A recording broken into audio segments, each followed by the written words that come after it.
جی بسم اللہ الرحمن الرحیم السلام علیکم ناظرین، میں اکثر پی ٹی آئی اور پی ٹی آئی کی حکومت اور عمران خان صاحب کی پالیسیوں پہ اعتراضات اٹھاتا رہتا ہوں، اور لیکن آج میں انہیں خراج تحسین پیش کرنا چاہ رہا ہوں، اور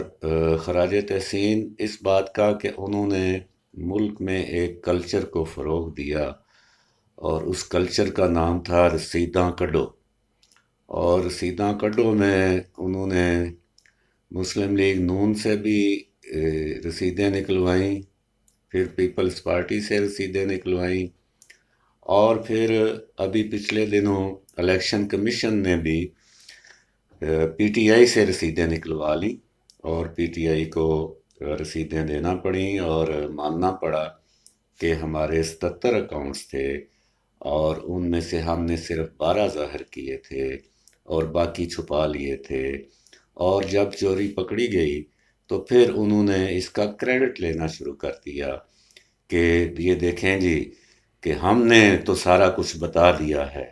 اور یہ ہم نے ایک مثال قائم کی ہے۔ تو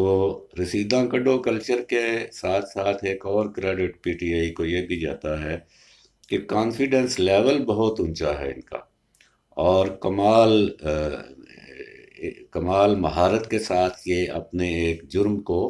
اپنا کریڈٹ بنا لینے میں بھی ان کا کوئی جواب نہیں ہے۔ اور وہی بات بنی کہ بجائے شرمندہ ہونے کے، خان صاحب نے بھی اس کا کریڈٹ لیا، اور ان کے جو وزراء ہیں وہ بھی یہی باتیں کر رہے ہیں کہ دیکھیں جی ہم نے تو جو ہے وہ پیش کر دیا سب کچھ، تو اب مسلم لیگ نون اور پیپلز پارٹی کو چاہیے کہ وہ پیش کریں، اور الیکشن کمیشن ان کی بھی اسکروٹنی کرے۔ اور اس سلسلے میں وزیر مملکت انفارمیشن فاروق حبیب صاحب نے درخواست بھی دے دی ہے الیکشن کمیشن میں۔ تو یہ بھی ایک بڑی ان کی دلچسپ بات ہے کہ جب یہ پکڑے جاتے ہیں کسی بات پہ تو پھر ان کا ایک ہی جواب ہوتا ہے، جی وہ پہلے والے بھی تو ایسے کرتے تھے، اور ہم کوئی نیا تو نہیں کر رہے۔ تو بھئی اس وقت یہ بالکل بھول جاتے ہیں کہ آپ تبدیلی کے دعوے کے ساتھ آئے ہیں، اور آپ جو ہے اپنے آپ کو فرشتہ ظاہر کرتے رہے ہیں، اور آپ باقی سب کو چور اور ڈاکو قرار دیتے رہے ہیں اور خود کو فرشتہ کہتے رہے ہیں۔ لہٰذا آپ یہ بات نہیں کر سکتے کہ جی وہ پہلے والے بھی تے انجی کرتے سن۔ تو یہ تو ایک بات ہے۔ رسیداں کڈو کا کلچر اب اتنا فروغ پا چکا ہے دوستو، کہ اب تو ہمیں تشویش لاحق ہو گئی ہے، اور بات وہاں تک پہنچ گئی ہے کہ وہاں سے اگر رسیدیں نکلوائی گئیں تو پھر بہت سوں کی چیخیں بھی نکلیں گی، اور وہ چیخیں جو ہیں وہ بڑی خوفناک چیخیں ہوں گی، اور ان چیخوں کی وجہ سے اس ملک میں ہر طرف ہاہاکار مچ جائے گی۔ اور بات جو ہے وہ آپ سن چکے ہوں گے کہ جو آئی ایم ایف کے پاس گئے ہیں خان صاحب، جس کے بارے میں کنٹینر پر وہ کہا کرتے تھے کہ اگر مجھے آئی ایم ایف کے پاس جانا پڑا تو میں خودکشی کر لوں گا، پیسے مانگنے پڑے تو خودکشی کر لوں گا۔ اور اگر خان صاحب اپنے وعدوں کے پکے ہوتے تو آج ان کی خودکشی کو کئی مہینے گزر چکے ہوتے۔ تو آئی ایم ایف کے پروگرام میں پاکستان گیا ہوا ہے، اور 6 ارب ڈالر مجموعی طور پر پاکستان کو ملیں گے، 2-2 ارب ڈالر کر کے ہر سال پاکستان وصول کرے گا آئی ایم ایف سے۔ اور یہ وہی پروگرام ہے جس کے بارے میں خود خان صاحب کے گورنر پنجاب چودھری محمد سرور صاحب، انڈیاں والے،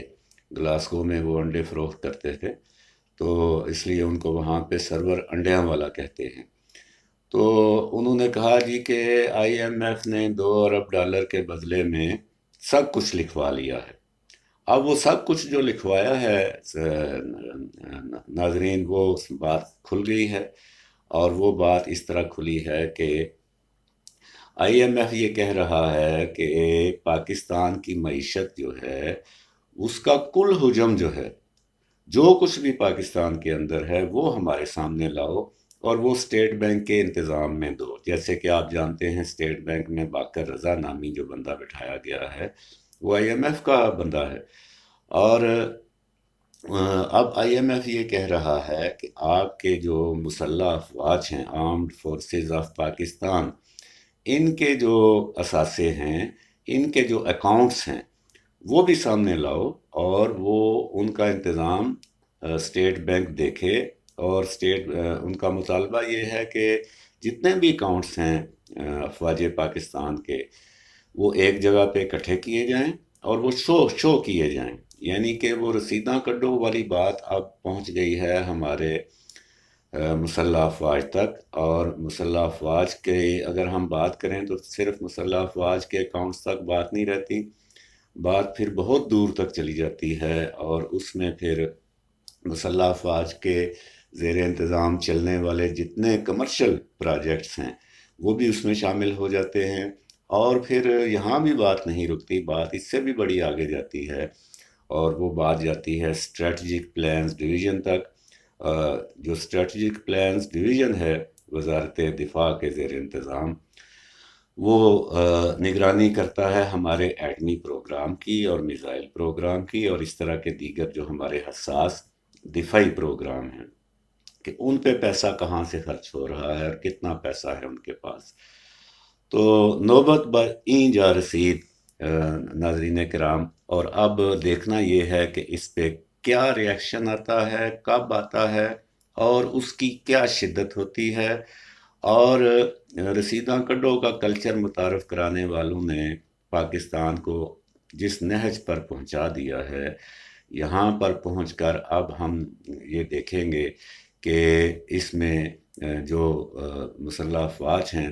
اور مسلح افواج میں سب سے اہم ہماری جو بڑی فوج ہے اور اس کے جو ملٹری چیف ہیں، آرمی چیف ہیں، جنرل قمر جاوید باجوہ صاحب،